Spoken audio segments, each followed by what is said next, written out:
as Forças de Defesa e Segurança, o CISI e o CERNIC, é que fizeram negociação com os terroristas para libertar as freiras. Significa que o próprio CISI conhece os bandidos. O Estado moçambicano conhece quem são os rostos e com quem falar perante os terroristas. Somos, nos últimos 30 anos, um dos maiores corredores de droga do mundo. E o ponto de chegada em Moçambique era justamente o Cabo Delgado. A droga que é produzida a partir do Afeganistão passa por Paquistão, entra pelo Corno da África, vem, entra em Moçambique a partir do Cabo Delgado. E isto é feito nos últimos 30 anos. O governo sabia disso. As pessoas do terrorismo no Cabo Delgado, os comandantes, são conhecidos. Em Cabo Delgado, eles sabem quem são. Mas eu conheço jornalistas que têm contato de comandantes do terrorismo, que costumam ligar para eles e fazer entrevistas. As pessoas são conhecidas. O termo terrorista já foi usado para identificar a Frelimo. A Frelimo já foi chamada de terrorista. A Renamo também já foi chamada de terrorista. Nós somos, nos últimos 30 anos, um dos maiores corredores de droga do mundo. E o ponto de chegada em Moçambique era justamente o Cabo Delgado. A droga que é produzida a partir do Afeganistão passa por Paquistão, entra pelo Corno da África, vem, entra em Moçambique a partir do Cabo Delgado. E isto é feito nos últimos 30 anos. O governo sabia disto. Mas a grande questão é que o crime organizado estava ligado também a altas figuras das Forças de Defesa e Segurança. Significa que aqueles que deviam garantir a segurança do país eram os promotores e protetores do crime organizado ligado à heroína que vinha do Médio Oriente.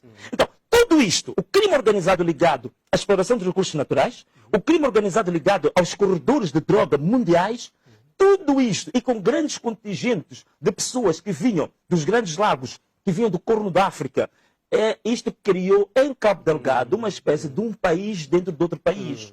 E, por outro lado, a falta de investimento do próprio Estado, digamos, em termos de educação, em termos de saúde, em termos de serviços básicos, isso também criou um sentimento de exclusão completa daquela população. Então, o que isto acaba criando? Isto acaba criando condições objetivas para que, quando começa a grande escalada dos recursos naturais, haja aqui uma população que não se identifica nem tão pouco com o Estado oficial. Essa população está mais inclinada a formar o seu próprio Estado do que se inserir no Estado oficial, sobretudo quando começa a questão da escalada dos recursos naturais. Então, aqui é que está, digamos, uma base que é preciso nós analisarmos e termos consciência de que isto também é um dos fatores propiciadores para que haja muitos jovens que se associam a esta causa. É por isso que, por exemplo, o Estado moçambicano tem problemas muito sérios em termos de serviços secretos. Por quê? Porque os serviços secretos de Cabo Delgado, boa parte das pessoas que foram recrutadas em Cabo Delgado para fazer parte dos serviços secretos, estão intimamente ligados com o próprio crime organizado, que é o negócio dos seus pais, o negócio dos seus avós. Esta economia paralela que se criou lá, os próprios serviços secretos também estão ligados a ela. As Forças de Defesa e Segurança também estão ligadas a ela. É por isso que é muito difícil a penetração em Cabo Delgado. Agora, deixa-me só falar de um aspecto. O que se fala muito do Al-Shabaab é que o Al-Shabaab, dizem que o Al-Shabaab vem do Quênia ou vem do Médio Oriente, por aí fora. O Al-Shabaab está em Cabo Delgado. Escuta bem, você que está aí em casa. Repara bem nisto. O Al-Shabaab está em Cabo Delgado desde a década de 90. O Al-Shabaab é uma seita que se instalou em Nangade. Atenção a isso, vocês estão estudantes, para irem consultar. Em Nangade, em 1989. Só que era uma seita que, em certa medida, não fazia ataques. Mas eles tinham uma forma de islão, que era um islão paralelo ao islão que era reconhecido pela globalidade dos muçulmanos em Moçambique. E essa seita, por exemplo, tinha uma forma de vestir muito própria. E usavam até armas brancas. Já andavam com katanas e com facas, com um turbante e com umas roupas muito típicas que usavam, por exemplo, uma calça preta, que deixavam uma parte do pé fora, uma espécie de bermudas. E esta forma deles vestirem, andavam armados com armas brancas, que eram katanas e facas, e também eles não aceitavam o islão que era praticado em Moçambique.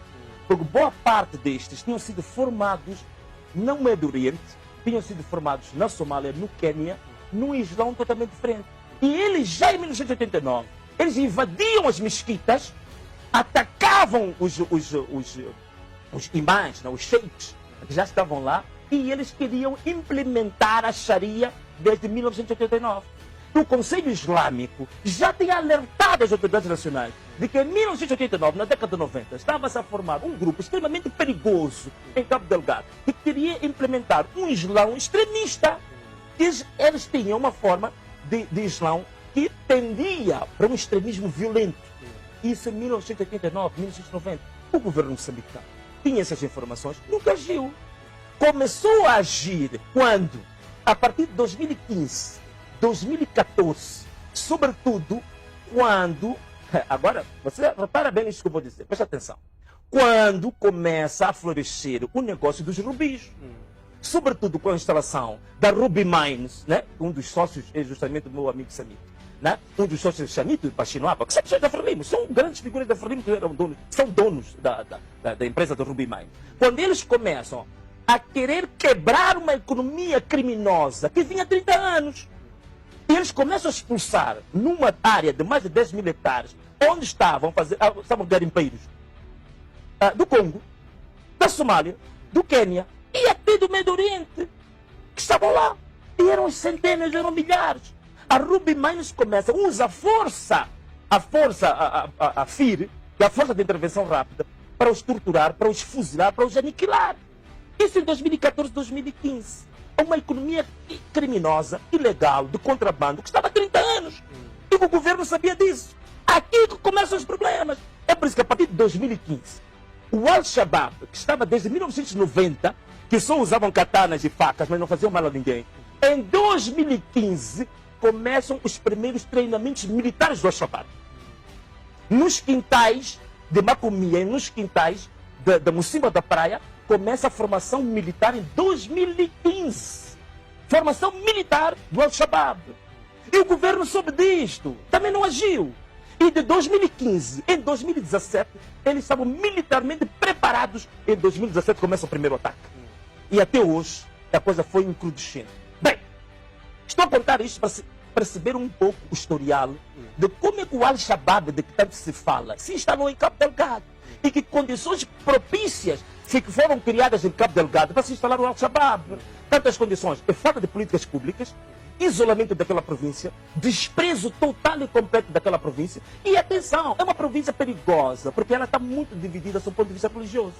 O conflito e a divisão entre os cristãos e os muçulmanos é muito acentuado em Cabo Delgado. É diferente daqui de Maputo.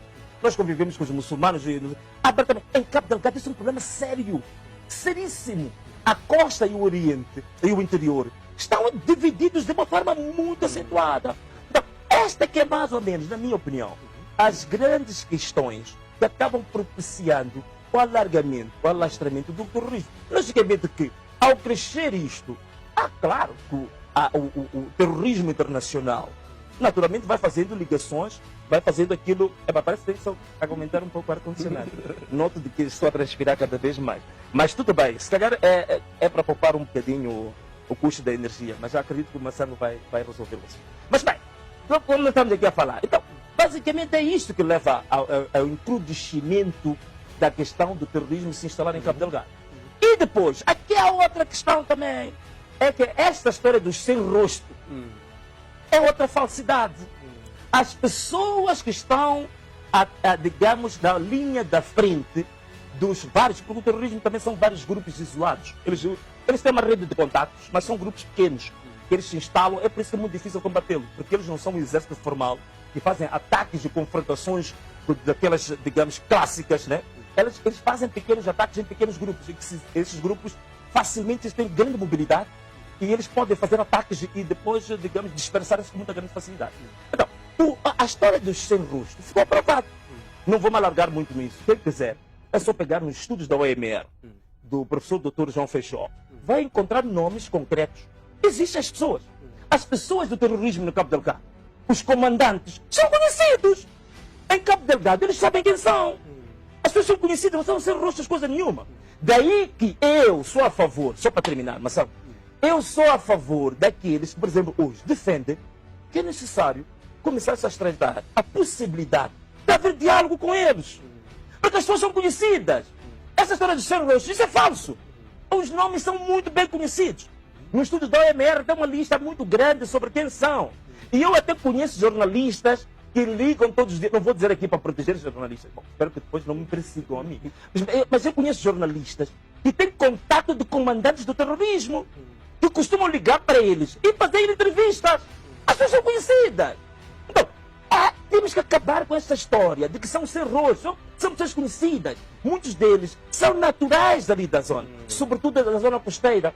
Macomia, Mocima da Praia, Kisanga. Muitos deles estão ligados e são os comandantes deste movimento. Então, é possível haver diálogo com eles. Temos que acabar com isso. Na era colonial também, a Frelimo foi entendida como terrorista. Mas olha uma coisa, o termo terrorista, ainda bem que estamos falando, o termo terrorista já foi usado para identificar a Frelimo. A Frelimo já foi chamada terrorista, até havia um termo já um pouco mais trabalhado, dizia, os turras. Quando diziam turras, estavam a dizer a Frelimo, que eram terroristas. A Renamo também já foi chamada de terrorista. Hoje, este movimento que está em Cabo Delgado também são chamados de terroristas. Então, se alguma coisa nós temos que aprender aqui. Né? Alguma coisa temos que aprender aqui. Portanto, eu sou a favor de analisar-se a possibilidade de haver laços para o diálogo com essa gente. Tanto mais que, Massambo, digo isto aqui porque quando as freiras brasileiras foram detidas, foram sequestradas, foi negociado o resgate delas. E a pergunta é, quem é que esteve na linha da frente das negociações para as freiras brasileiras serem soltas pelos terroristas? Foram os serviços de segurança de Moçambique. As Forças de Defesa e Segurança, o CISE e o CERNIC, é que fizeram negociação com os terroristas para libertar as freiras. Significa que o próprio CISE conhece os bandidos. O Estado moçambicano conhece quem são os rostos e com quem falar perante os terroristas.